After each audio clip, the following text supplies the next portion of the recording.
Hi, I'm Juanita. Welcome back to the Net Guru. This is a winter's day. These are my sunglasses. I have been painting. This is my high-vis vest. Are they all a prop? No. No. What are we working on? Well, Father's Day is coming up, and it's worth noting that my partner is the greatest of all the people. See, right now, while I'm pretending that I'm holding up my end of the bargain and helping by feeding people and painting things on the house, he's actually building it and doing all the accounts and all of the things. I'm not doing any of the things. I focus on things like a meme wall for the laundry. You know, the important things. What am I going to do? Well, I'm going to knit him some socks because I knit him some socks for Father's Day last year and I think the year before. But I've got a lot of 4-ply yarn, but I don't want to be knitting a pair of 4-ply yarn socks for the man at the moment. If you know, you know. I don't think my brain can handle doing that many stitches and making 2 of them and finishing them in time for Father's Day. Like, this video is not going up for Father's Day, don't worry. It's going to be called Father's Day Socks, but it's not going up for Father's Day. It'll go up in Socktober. Otherwise, I've got no chance of doing my sock videos. What I do have is I have lots of 4-ply sock yarn scraps, bits that are just left over from the end of a project that aren't really enough to make a whole sock. And yes, I could save them up and I could use them as heels or, you know, do sensible things like that, but I'm not going to. What I have got is this yarn here. Now, this yarn, well, I accidentally purchased it. I know what you're thinking, where do you accidentally purchase yarn? Well, I thought this was going to be less of a purple-toned grey and more of a grey because I was going to make the Tom Daly Scrappy Socks with it. In the end, I replaced the sock for that the yarn for that project. But I still haven't made them. So I've got this ball spare. It has recently been undone from a different sock project because I needed those needles. What I've got is these scrappy balls of odd lengths and odd colours. And what I'm going to do is to make a double-stranded pair of socks, which will make this the equivalent of DK yarn with what I hope is the hard-wearing nature of the 4-ply sock yarn. I'm going to use these 4mm needles because I can't find my Chargu 4mm circulars. Well, I can find 1, but not 2. So I'm going to use my Prim ergonomic puppies, which is good because I like these. These do need cleaning. And then I'm going to double strand it with what's left of my yarns. Am I going to make stripes? I don't know. Am I just going to knit the balls until I'm out of yarn? I don't know. I haven't really thought it through, but I figure that holding it with this ball is going to keep it an integrated scrappy sock project thing. And then if it works, I've got a way of dealing with leftover sock yarn scraps. Anyway, let's get knitting. Right, okay, just so we're completely clear with what we're doing here, I've got 4mm needles for doing my socks. Now, I do my socks on 2 circular needles. You can do them any way you want to do. I'm double stranding here, so I've got 1 strand of this grey yarn, this random purpley grey colour, and I'm holding it alongside some of my scrap yarn. So I've got my first colour here, which is a blue one. Now, this bluey tealy colour is from Hobie, and it is the Mars or Jupiter. It's either the Mars or Jupiter, and it's the bluey coloured one. I've got a pair of socks. I finished them last year, and they're great socks. I love them. It's a really nice yarn, this one, and it goes a long way. So we're going to cast on here 56 stitches in the round. Now, I find 56 stitches works well as a man sock. Once we've got our 56 stitches, I've got mine on 1 circular here at the moment, then I'm going to take my second circular needle, put 28 on one, 28 on the other, and join them in the round. See, this here means that I've got the front of the sock on 1 needle and I've got the back of the sock on another needle. So I'm double stranding it along the way. So what I'm going to do first is we're going to do some ribbing. Now the ribbing I like on a sock at the moment is just a straight 1x1 rib. Yep, that's some interesting cuts there. So we're just going to do some 1x1 rib. That's just where we're going to knit one and then purl one all the way around.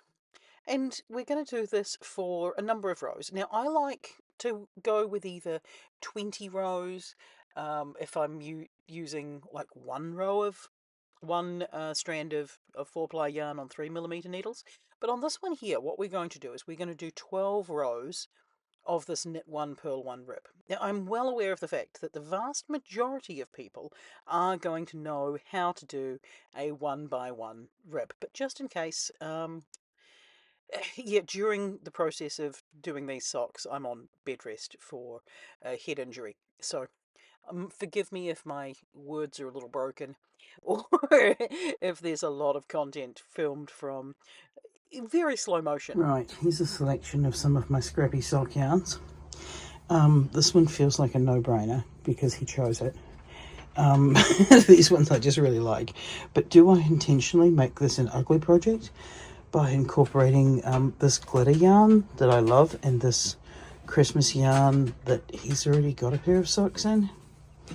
Yeah, I feel like the safe bet is take the Starry Night out of the equation and take those.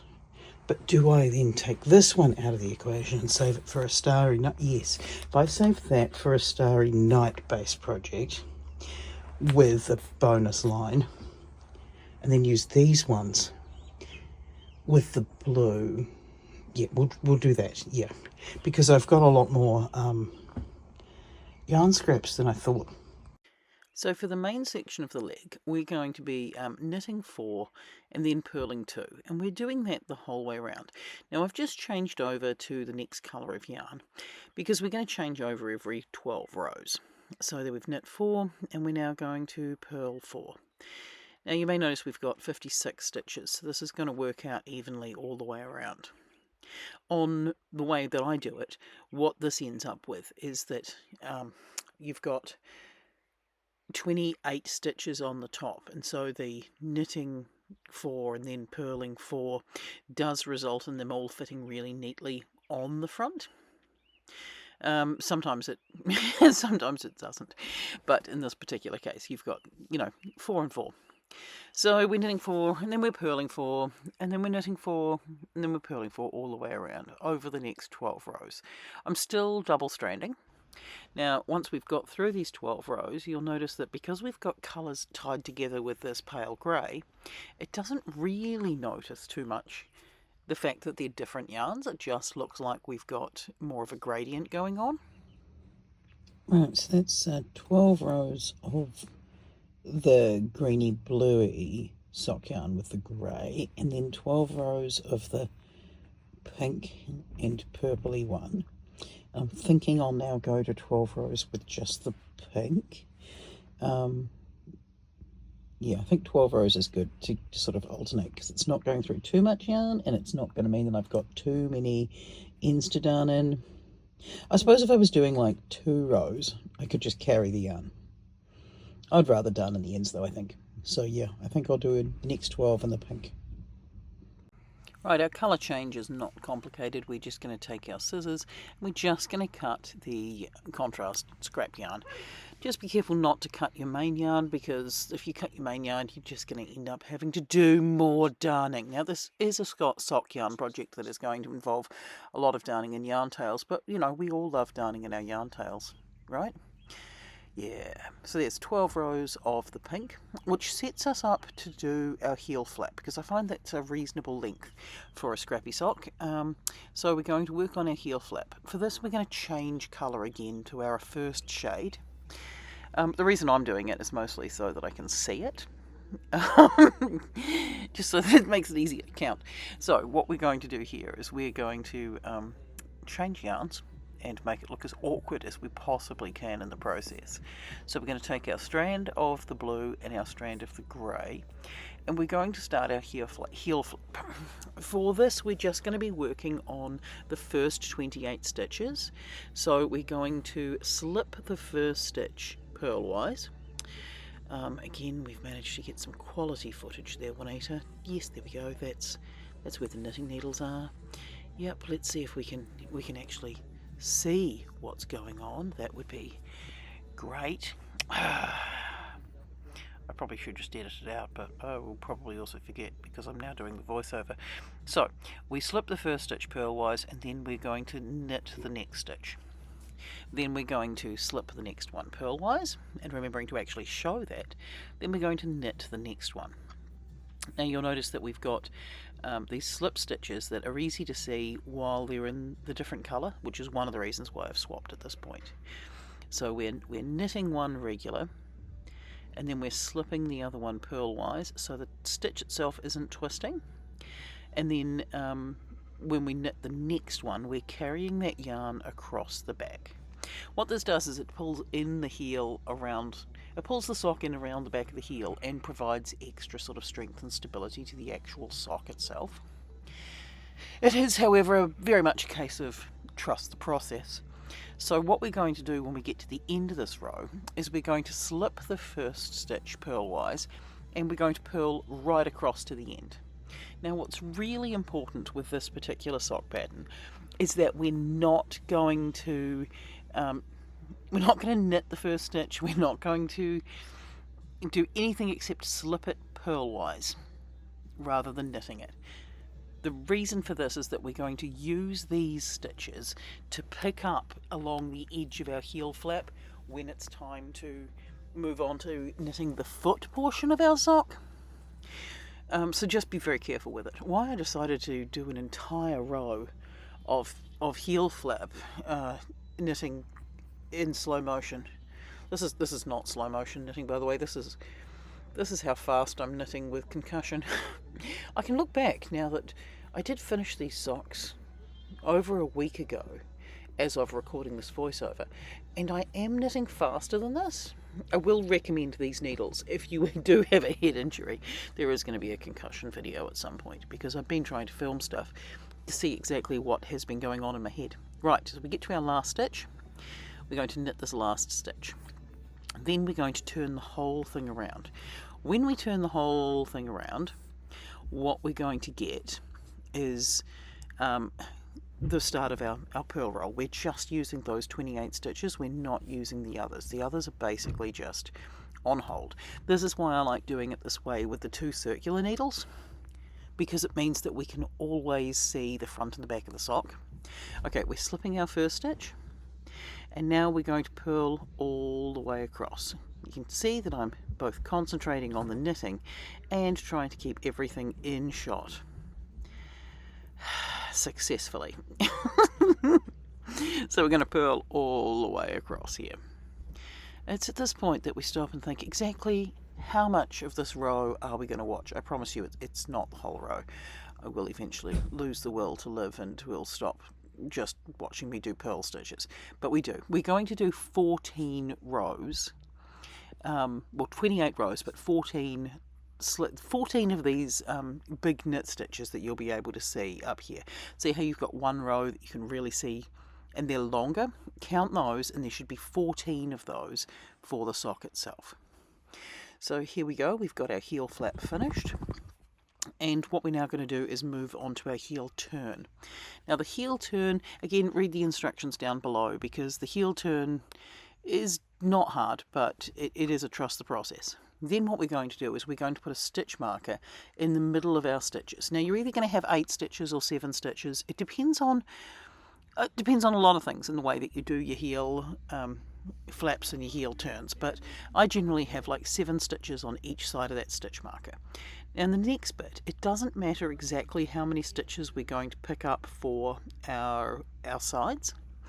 I'm aiming to pick up 14 of these big stitches, and all I do is just pick it up here with the needle, yarn around and knit through it, thus creating a new stitch up the side of the sock. Because we slipped those stitches, they're sort of bigger and they're easier to get your needle through. It's, It's a trust the process. What we're going to do when we get to this end here is that we're actually going to pick up the leg of the stitch here. So we're going to pick that up. Now the way I do it is I pick it up with a different end of a needle, just so that I can make sure that what I'm going to do is get a twist in it. Because if we can get a twist in it, it's not going to have a hole. So then we're going to just knit it through the back. That just creates another stitch there. So we've got at least 15 stitches along here. You can pick up more than that, because as we get to this end piece, it often becomes necessary to pick up maybe an extra stitch just so that you're not creating a hole. So at least 15 stitches and you're golden. Then we're going to be knitting across the top. Across the top we're keeping it in pattern with the purl 4, knit 4, purl 4, knit purl 4. And on the second row, on the second side, we've got some decreases. Now the decreases, again, it's going to be much easier to read it down below than to listen to my instructions. I can never explain this part. So just read the pattern down below. But you're basically decreasing every second row until we've got 28 stitches on our needle again.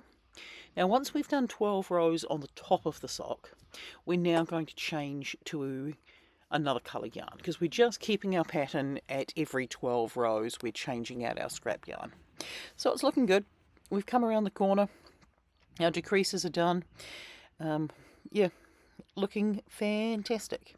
There's like a little dog break, because if you can actually knit a sock without a dog getting in the way, well, you're doing better than me. I find it's absolutely impossible to knit a sock without the cat or the dog throwing in their 3 cents worth of information and all of their help and guidance. Now you just want to get your sock length the length that you want it. If you're making it for yourself, you want the length to be from the back of your heel up until sort of your toe pit area, the area where your toes start to bend, or that toe knuckle. I find that's a good way of sort of looking at when you're going to start doing your toe decrease.